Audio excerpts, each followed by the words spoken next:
to soften her image, newly released personal documents revealed.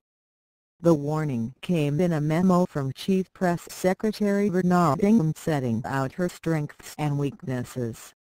Other papers from 1985 contain reports of a common scuffle between Labour MP Robert Kilroy-Silk and future party leader Jeremy Corbyn. Plans to exclude Mrs Thatcher from the unveiling of a Falklands War memorial at St Paul's Cathedral also feature.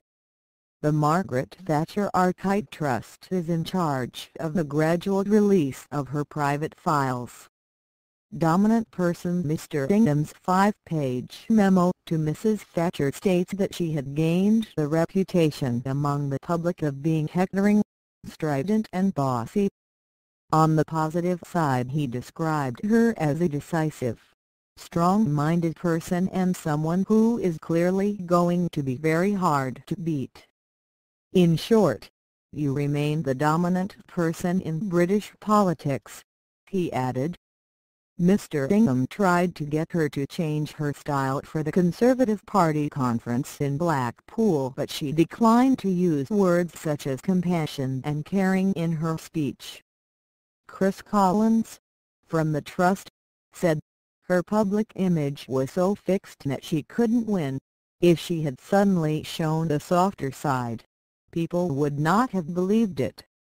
The spat between Mr Corbyn and Mr Kilroy-Silk is detailed in a Press Digest dated October 31, 1985.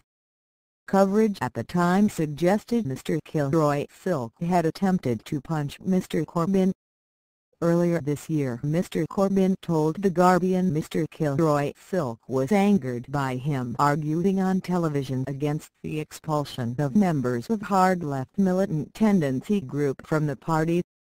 Mr Corbyn added that he had walked off. Explosive response. An exchange of memos and letters revealed that the Church of England and Downing Street clashed over proposals to exclude Mrs Thatcher from the Falklands ceremony. She is said to have responded explosively after being told ecclesiastical protocol and limited space meant there would not be room for politicians in the cathedral's crypt for the memorial unveiling by the Queen. Mrs Thatcher had accused the then Archbishop of Canterbury, Robert Runcie, of the lack of patriotism for praying for the Argentine dead in 1982. Her principal private secretary Robin Butler wrote, "Let me have a word. I think that the PM should be present at the unveiling." The papers also say Mrs Thatcher considered a comeback to the cabinet for Cecil Parkinson in 1985.